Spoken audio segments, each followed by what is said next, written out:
नमस्कार, आपका स्वागत है हमारे YouTube चैनल शिक्षा सखा पर। आज मैं आपके लिए लेकर आई हूँ कक्षा 6 सामाजिक विज्ञान के इतिहास में हमारा भारत एक का अध्याय 2। अध्याय का नाम है वैदिक काल। इस वीडियो में हम इस पाठ के प्रश्न अभ्यास और बहुविकल्पीय प्रश्नोत्तर करेंगे। पिछली वीडियो में मैंने आपको अध्याय 1 सरस्वती सिंधु सभ्यता पाठ के प्रश्न अभ्यास और बहुविकल्पीय प्रश्नोत्तर करवाए थे।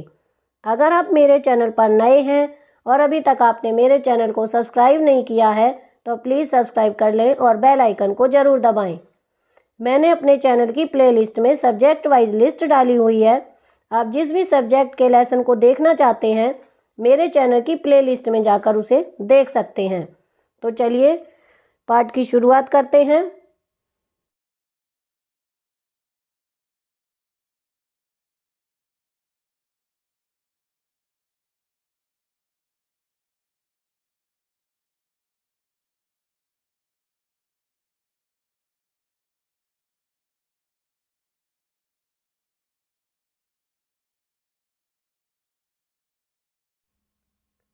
माइंड मैप विद्यार्थी पुनरावृत्ति करते हुए स्वयं भरें।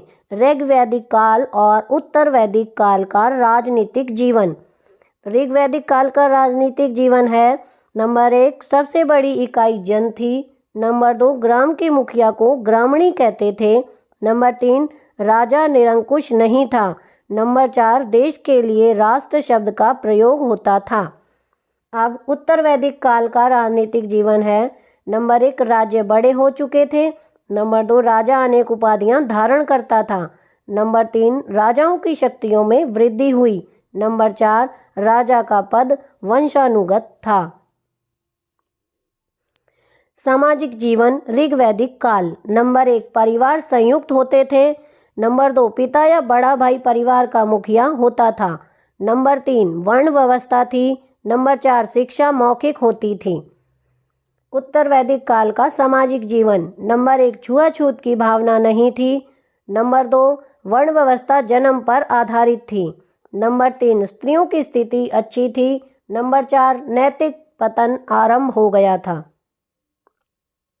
धार्मिक जीवन ऋग्वैदिक काल नंबर 1 धार्मिक कट्टरता नहीं थी। नंबर 2 बहुदेववाद प्रचलित था। नंबर 3 यज्ञ होते थे। नंबर 4 अग्नि के तीनों रूपों का वर्णन मिलता है। उत्तर वैदिक काल का धार्मिक जीवन नंबर 1 विष्णु महेश की पूजा की जाती थी। नंबर 2 यज्ञों की प्रधानता थी। नंबर 3 तपस्या की भावना का विकास हुआ। नंबर 4 आध्यात्मिक चिंतन होता था। अब हम इस पाठ के प्रश्न अभ्यास करेंगे। आओ जाने कितना सीखा। सही उत्तर छांटें। नंबर 1 ऋग्वेद में डैश मंडल और डैश सूक्त हैं। इसमें आएगा ऋग्वेद में 10 मंडल और 1028 सूक्त हैं। नंबर 2 ग्राम से बड़ी संस्था डैश होती थी। 4 ऑप्शन दिए गए हैं कै राष्ट्र, कै जन, गै विश, गै इनमें से कोई नहीं। इसका सही उत्तर है गै विश। नंबर 3 मनुष्य का जीवन डैश आश्रमों में बांटा गया था। कै 4, कै 5, गै 2, गै 3। इसका सही उत्तर है कै 4। नंबर 4 पांचालों का राज्य गंगा यमुना के उत्तर में था। वह डैश इसकी राजधानी थी। कै आसंधिवत, कै काम्पिल्य, गै हस्तिनापुर, गै पांचालों का राज्य। इसका सही उत्तर है कै काम्पिल्य। नंबर 5 उत्तर मीमांसा को ही डैश कहते हैं। कै उपनिषद, कै वेदांत, गै सांख्य दर्शन, गै इनमें से कोई नहीं। इसका सही उत्तर है कै वेदांत। रिक्त स्थानों की पूर्ति करें। नंबर 1 डैश यज्ञ में शक्ति प्रदर्शन के लिए रथ दौड़ का आयोजन होता था। इसमें आएगा वाजपेय। नंबर 2 डैश काल को आर्यों की प्रगति का काल कहा जाता था। इसमें आएगा उत्तर वैदिक काल। नंबर 3 उत्तर वैदिक काल में राजा के कर एकत्रित करने वाले अधिकारी को डैश कहा जाता था। इसमें आएगा भागदूह। नंबर 4 डैश नदी ऋग्वैदिक काल की सबसे पवित्र नदी थी। इसमें आएगा सरस्वती। उचित मिलान करें। नंबर 1 अंतरिक्ष के देवता, इसका मिलान होगा कै इंद्र से।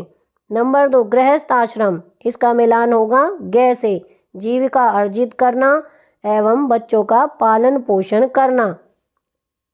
नंबर 3 राजसूय यज्ञ, इसका मिलान होगा घ से, राजा के राज्याभिषेक से संबंधित।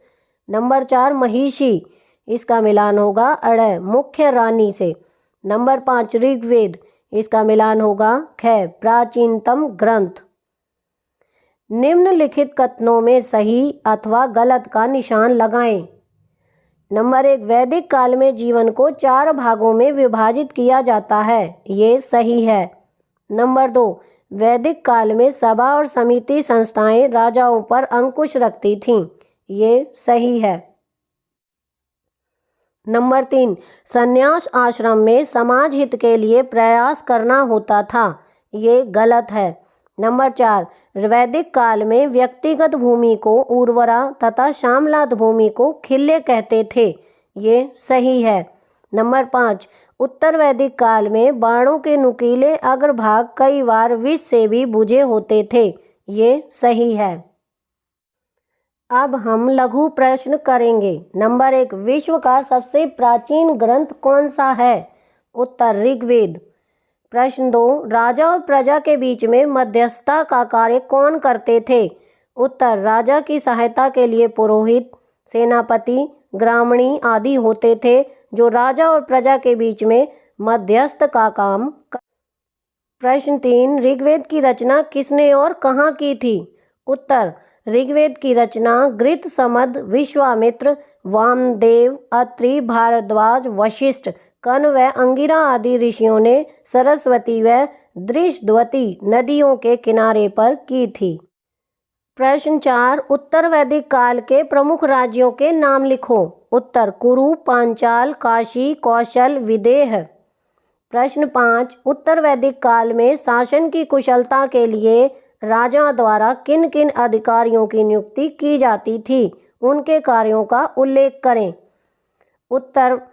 उत्तर वैदिक काल में शासन की कुशलता के लिए राजा भागदूह, कर एकत्रित करने वाला, संग्रहीता खजांची, सूत यानी सारथी, द्वारपाल यानी संदेश लाने ले जाने वाला, पालागल, पुरोहित और युवराज आदि अधिकारियों की नियुक्ति करता था। प्रश्न 1 उत्तर वैदिक काल के सामाजिक जीवन पर एक नोट लिखें। उत्तर समाज की सबसे छोटी इकाई परिवार होती थी। ऋग्वेद की भांति समाज वर्णों में विभाजित था, परंतु उसका आधार अब भी कर्म ही था। शूद्रों के साथ भेदभाव नहीं होता था, छुआछूत की भावना नहीं थी। वैश्वदेव यज्ञ में लगे आर्यों के लिए शूद्रों द्वारा भोजन बनाने का प्रावधान था। अथर्ववेद में सभी वर्णों की कीर्ति के लिए कामना मिलती है। उत्तर वैदिक काल में मनुष्य की आयु को 100 वर्ष मानकर उसको 4 आश्रमों में बांटा गया है। जन्म से लेकर मृत्यु तक 16 संस्कारों को करने का प्रचलन था। इस काल में सात्विक भोजन होता था। प्रश्न 2 ऋग्वैदिक काल में पारिवारिक संरचना किस प्रकार की थी, वर्णन करें। उत्तर ऋग्वैदिक समाज का आधार संयुक्त परिवार होता था, जिसमें पिता या बड़ा भाई परिवार का स्वामी होता था। उसके अधिकार असीमित होते थे। वह परिवार के सदस्यों को कठोर से कठोर दंड भी दे सकता था, लेकिन ऐसा होता नहीं था। वह बहुत ही प्यार से परिवार चलाता था। प्रश्न 3 उत्तर वैदिक काल के आर्थिक जीवन का विश्लेषण करें। उत्तर इस काल में आय का प्रमुख साधन कृषि था। ऋतुओं के अनुसार फसल को बोया और काटा जाता था। सिंचाई के लिए वे वर्षा पर ही निर्भर थे। कुएं और नदियों के जल का प्रयोग करते थे। इस काल में गाय का महत्व काफ़ी बढ़ गया था और उसे श्रद्धा की दृष्टि से देखा जाता था। इस काल में हाथी, ऊंट, घोड़ा, सुअर, गधा, कुत्ता तथा अन्य काम आने वाले पशुओं को पाला जाता था। इस काल के निषक, शतमान, कारशापण आदि मुद्रा की विभिन्न इकाइयों के उल्लेख मिलते हैं। प्रश्न 4 ऋग्वेद काल की राजनीतिक व्यवस्था का विश्लेषण करें। उत्तर राजनीतिक दृष्टि से ऋग्वैदिक काल की सबसे बड़ी इकाई जन थी। जन विषयों में बटे हुए थे। विष ग्रामों में, ग्राम कुलों में और कुल परिवारों में बटे हुए थे। सबसे छोटी इकाई परिवार का मुखिया पिता या बड़ा भाई होता था, जिसको कुलप कहा जाता था। कई कुलों से मिलकर ग्राम बनता था। ग्राम के मुखिया को ग्रामणी कहा जाता था। ग्राम से बड़ी संस्था विश होती थी, जिसका स्वामी विशपति कहलाता था। कई विषयों के समूह को जन कहा जाता था। देश के लिए राष्ट्र शब्द का प्रयोग किया गया है। जन के अधिपति को राजन कहा जाता था। राजन निरंकुश नहीं थे। सभा, समिति और विदत नामक संस्थाएं उन पर अंकुश रखती थीं। कई अवसरों पर वे राजा का चुनाव भी करती थीं और राजा को हटा भी देती थीं। राजा की सहायता के लिए पुरोहित, सेनापति, ग्रामणी आदि होते थे, जो राजा और प्रजा के बीच में मध्यस्थ का काम करते थे। इन्हें अपने अपने भूभाग में शासन व न्याय के अधिकार प्राप्त थे। प्रश्न 5, दर्शन की 6 आस्तिक व्याख्याएं कौन कौन सी हैं? इनके अनुसार संसार क्या है? उत्तर, दर्शन की 6 आस्तिक व्याख्याएं निम्नलिखित हैं। नंबर 1 सांख्य दर्शन, नंबर 2 योग दर्शन, नंबर 3 वैशेषिक दर्शन, नंबर 4 न्याय दर्शन, नंबर 5 पूर्व मीमांसा और नंबर 6 उत्तर मीमांसा। ये सभी व्याख्याएं संसार को मायाजाल मानती हैं। प्रश्न 1, नारी की वर्तमान स्थिति और ऋग्वैदिक काल की स्थिति का तुलनात्मक अध्ययन कीजिए। उत्तर, ऋग्वेद काल में स्त्रियों की समाज में स्थिति अच्छी थी। विवाह परिपक्व अवस्था में ही होते थे। उन्हें भी स्वतंत्रता पूर्वक घूमने फिरने, पढ़ने लिखने व पति को चुनने का अधिकार था। पर्दा प्रथा का प्रचलन नहीं था और स्त्रियों की शिक्षा दीक्षा की समुचित व्यवस्था थी। धार्मिक कार्य स्त्री के बिना पूर्ण नहीं होते थे। उनकी उपस्थिति अनिवार्य होती थी। आधुनिक समाज में भी स्त्रियों की स्थिति ऋग्वेद काल जैसी ही है। अब हम वैदिक काल के इतिहास चैप्टर 2 का MCQ क्वेश्चन आंसर करेंगे। पहला प्रश्न है, ऋग्वेद में कितने मंडल और कितने सूक्त हैं? क 8 और 1000, ख 10 और 1028, ग 10 और 1050, घ 20 और 5000। इसका सही उत्तर है ख 10 और 1028। नंबर 2, ग्राम से बड़ी संस्था क्या होती थी? क राष्ट्र, ख जन, ग विश, घ इनमें से कोई नहीं। इसका सही उत्तर है ग विश। प्रश्न 3, मनुष्य का जीवन कितने आश्रमों में बांटा गया था? क 4, ख 5, ग 2, घ 3। इसका सही उत्तर है क 4। प्रश्न 4, पांचालों का राज्य गंगा यमुना के उत्तर में था। वह डैश इसकी राजधानी थी? क आसनधिवत, ख काम्पिल्य, ग हस्तिनापुर, घ पांचालों का राज्य। इसका सही उत्तर है ख काम्पिल्य। प्रश्न 5, उत्तर मीमांसा को ही डैश कहते हैं?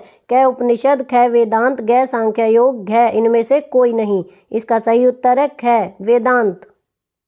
प्रश्न 6, विश्व का सबसे प्राचीनतम ग्रंथ कौन सा है? क ऋग्वेद, ख सामवेद, ग यजुर्वेद, घ अथर्ववेद। इसका सही उत्तर है क ऋग्वेद। प्रश्न 7, ऋग्वैदिक काल की सबसे पवित्र नदी कौन सी थी? क गंगा, ख यमुना, ग सरस्वती, घ कावेरी। इसका सही उत्तर है ग सरस्वती। प्रश्न 8, ऋग्वैदिक काल में देश के लिए किस शब्द का प्रयोग किया जाता था? क मातृभूमि, ख राष्ट्र, ग रियासत, घ सल्तनत। इसका सही उत्तर है ख राष्ट्र। प्रश्न 9, ऋग्वैदिक काल में समाज को कितने वर्ण में बांटा गया था? क 1, ख 2, घ 3, घ 4। इसका सही उत्तर है घ 4। प्रश्न 10, ऋग्वैदिक काल में मनुष्य के जीवन को कितने आश्रमों में बांटा गया था? क 1, ख 2, घ 3, घ 4। इसका सही उत्तर है घ 4। प्रश्न 11, ऋग्वैदिक काल में मनुष्य के मनोरंजन के साधनों में क्या शामिल नहीं था? क घुड़दौड़, ख रथ दौड़, घ शतरंज, घ नृत्य। इसका सही उत्तर है घ शतरंज। प्रश्न 12, ऋग्वैदिक काल में इनमें से कौन सा अंतरिक्ष का देवता था? क इंद्र, ख रुद्र, घ वायु, घ उपरोक्त सभी। इसका सही आंसर है घ उपरोक्त सभी। प्रश्न 13, ऋग्वैदिक काल में इनमें से कौन सा पृथ्वी का देवता था? क अग्नि, ख पृथ्वी, घ सोम, घ उपरोक्त सभी। इसका सही उत्तर है घ उपरोक्त सभी। प्रश्न 14 ऋग्वैदिक काल में इनमें से कौन सा आकाश का देवता था? क सूर्य, ख वरुण, ग आदित्य, घ उपरोक्त सभी। इसका सही उत्तर है घ उपरोक्त सभी। प्रश्न 15 उत्तर वैदिक काल में कर संग्रहकर्ता अधिकारी को क्या कहा जाता था? क भागदूह, ख सेनानी, ग महिषी, घ गोवी कीर्तन। इसका सही उत्तर है क भागदूह। प्रश्न 16 उत्तर वैदिक काल में जंगल विभाग के प्रधान अधिकारी को क्या कहा जाता था? क भागदूह, ख सेनानी, ग महिषी, ग गोवी कर्तन। इसका सही उत्तर है घ गोवी कर्तन। प्रश्न 17 उत्तर वैदिक काल में जन्म से लेकर मृत्यु तक कितने संस्कार को करने का प्रचलन था? क 5, ख 7, ग 12, घ 16। इसका सही उत्तर है घ 16।